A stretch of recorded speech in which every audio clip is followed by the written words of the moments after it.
తర్వాత ఈమె ముమైత్ ఖాను. అవును. ఏక్ బార్ దేకో మిత్రమా అని ఒక సాంగ్ ఉంటుంది. ఇంత లాంగ్ కెరీర్ ఉండటం అనేది ఎవరికి ఎక్కువ ఉండదు. కూడా మనం కావాలి అని పిలిచికెళ్ళి రజాకర్ ఇందాక చెప్పాను కదా, ఆ క్లైమాక్స్ సాంగ్ అనేది యాక్చువల్గా డైరెక్టర్ పాయింట్ ఆఫ్ వ్యూ చేయాల్సిన సాంగ్.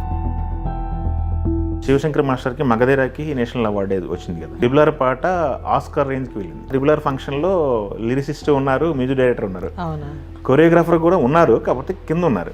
ఎంత చేసినా ఊరికే పాట అయితే వింటాం కానీ బాగుంటుంది పాట. సో నేషనల్ అవార్డు ఎంతవరకు వెళ్తుందంటే అందరు బాగా ఉంటుంది, అందరు షేర్ చేస్తేనే. నా కటౌట్ ఏంటండి బాబు, నా కటౌట్ పెడితే నిజంగా అనిపించింది. ఇప్పుడు కొరియోగ్రాఫర్లకు ఎవరు కటౌట్లు పెట్టరు అక్కడ.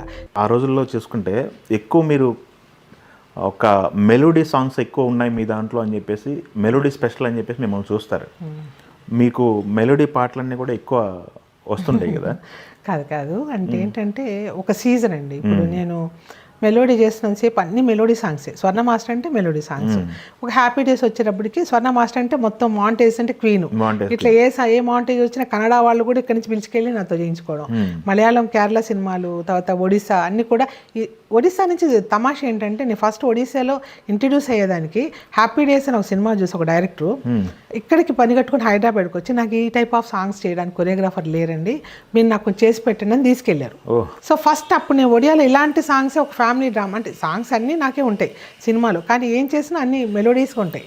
దాంతోపాటు మాంటేజెస్ ఉంటాయి, క్లైమాక్స్లో 7 సాంగ్లు ఉంటాయి, 5 సాంగ్లు డిఫరెంట్ ఉంటాయి. సో అక్కడి నుంచి ఏంటంటే నాకు ఒక బ్రాండ్ పడింది స్వర్ణ మాస్టర్ అనేది. సో ఒక సినిమా అయితే ఓన్లీ సాంగ్స్కే 100 days ఆడితే, అక్కడి నుంచి నన్ను టోటల్గా ఐటమ్ సాంగ్లు మంచి అక్కడి నుంచి ఇట్లా షిఫ్ట్ చేసుకుంటూ వస్తారు. తర్వాత ఈమె ముమైత్ ఖాను. ఏక్ బార్ దేకో మిత్రమా అని ఒక సాంగ్ ఉంటుంది. ఆ తర్వాత అమ్మాయి ప్రతి సినిమాకి మంగతాయ టిఫిన్ సెంటర్ అంట ఎన్నో దగ్గర అమ్మాయి ఒక 10 సినిమాలు చేస్తే 10 సినిమాలకు నన్నే రికమెండ్ చేసింది. సో ఐటమ్ సాంగ్లు క్వీన్ అయిపోతాం అసలు. ఇప్పుడు బావల సాయి కూడా ఐటమ్ సాంగే. సో ఏది కాదండి, కొరియోగ్రాఫర్లు అన్నీ చేయగలరు, కానీ మన ఇండస్ట్రీ అలా ఫిక్స్ చేస్తుంది. అదే సిచ్యువేషన్. ఇప్పుడు నేను కమెడియన్గా యాక్ట్ చేశాను అనుకోండి, లైఫ్ టైం నీ కమెడియనే, అది వాళ్ళు ఫిక్స్ చేసుకుంటారు. అంతేగాని అందరికీ అన్ని స్కిల్స్ ఉంటాయి, నాట్ ఓన్లీ ఇదని కాదు, ఇప్పటికీ చేయగలరు. ఇప్పుడు నాకు కొన్ని అయితే అర్థం కాని విషయం అండి, ఒక హీరో అనే క్యారెక్టరు ఎన్నేళ్ళైనా హీరోనే, 30 ఏళ్ళైనా హీరోనే, 30 ఏళ్ళైనా డాన్సులు చేస్తారు. అదే కొరియోగ్రాఫరు 30 ఏళ్ళైనా డాన్స్ కంపోజ్ చేయలేరా? చిన్న లాజిక్ అది. అయ్యో ఎప్పుడు నాకు 10 ఏళ్ల క్రితం కంపోజ్ చేశారు కదా, ఇప్పుడు కొత్త జనరేషన్ వచ్చిందంటే అప్పుడు వాళ్ళందరూ ఆడియన్స్ కూడా ఎత్తుక్కోవాలి కదా కొత్త జనరేషన్ని. సో అలా ఏం లేదండి, టాలెంట్ ఎప్పుడు ఉంటుంది, ఎవరికి రావాల్సిన అదృష్టం వాళ్ళకి వస్తుంటుంది అంతే. ఆ టైంలో వాళ్ళు క్లిక్ అవుతుంటారు, ఎదుగుతుంటారు అంతే. అది మీరు చెప్పింది వాస్తవం. బట్ ఇంత లాంగ్ కెరీర్ ఉండటం అనేది ఎవరికి ఎక్కువ ఉండదు నాకు తెలిసి. అది అదృష్టం అండి, దేవుడి వల్ల నిజంగా చాలా పెద్ద లక్ అంతే. ఇంకెళ్ళింది ఇప్పుడు కూడా మనం కావాలి అని పిలిచికెళ్ళి, ఇప్పుడు రజాకర్ ఇందాక చెప్పాను కదా, ఆ క్లైమాక్స్ సాంగ్ అనేది యాక్చువల్గా డైరెక్టర్ పాయింట్ ఆఫ్ వ్యూ చేయాల్సిన సాంగ్. అంటే ఒక 100 మందిని, ఒక 200 మందిని ఊర్లంతా చంపేస్తే అది తీయాల్సిన మేకింగ్ స్టైల్ అది అంతే. డాన్స్ కాదు, ఏమీ కాదు, ఆ ఫీల్ అంతే. గుండెని పిండేసేట్లు చాలా జనాలకు మనం చూపించాలి. దానికి కూడా స్వర్ణ మాస్టర్ కావాలని పిలుస్తున్నారంటే అది రియలీ థ్యాంక్స్ గాడ్ అనమాట. అలాగే ఆ టెక్నీషియన్స్ కూడా అంత మంచి వాళ్ళు నాకు దొరకడం. ఇప్పుడు డైరెక్ట్గా చాలామందికి ఈగోలు ఉంటాయి. ఇప్పుడు ఏటా సత్యనారాయణ గారిని నిజంగా చెప్పాలి, అప్రిషియేట్ చేస్తున్నా. ఆయన చాలా ప్రతి ప్రేమ ఆయనే చూసుకుంటాడు, అంత అద్భుతమైన ఇంట్రెస్ట్ ఆయనకి. అలాంటి ఆయన ఒక ఫస్ట్ 2-3 షాట్లు తీయగానే అసలు నా జోలికి రాకుండా చక్కగా ఒక చోట కుర్చీ వేసుకొని, అంటే నా మ్యాక్సిమం నాతో పనిచేసే డైరెక్టర్ నన్ను నమ్మే తీసుకుంటారు. తీసుకున్నా కూడా ఆ నమ్మకం అనేది ఫస్ట్ ఉండదు డైరెక్ట్కి, ఒక 2వ సినిమాకు 3వ సినిమాకి వస్తుంది. సో ఫస్ట్ సినిమాకే, ఫస్ట్ సాంగ్కే అలా ఆయన చూసి అప్రిషియేట్ చేస్తుంటే మొన్న స్టేజ్ మీద కూడా నిజంగా నాకైతే చాలా హ్యాపీ అనిపించింది. నేను ఇంతవరకు ఏ ఆడియో ఫంక్షన్ కూడా వెళ్ళను, ఫస్ట్ టైం మొన్న వచ్చి ఇది చెప్పాలనే వచ్చాను. నా కటౌట్ ఏంటండి బాబు, నా కటౌట్ పెడితే నిజంగా అనిపించింది. ఇప్పుడు కొరియోగ్రాఫర్లకు ఎవరు కటౌట్లు పెట్టరు అక్కడ, హీరోయిజం ఏదో. కాకపోతే ఆ టెక్నీషియన్స్ వాల్యూస్ ఎలా ఉంటుందని వాళ్ళకి తెలుసు కాబట్టి ఆ టెక్నీషియన్స్ అంత అందంగా ప్రమోట్ చేశారు వాళ్ళు. సో గ్రేట్ థింగ్ అనమాట. రావాలనిపించింది, వచ్చాను, హ్యాపీగా 4 మాటలు మాట్లాడి వచ్చేసాం అంతే. ఓకే.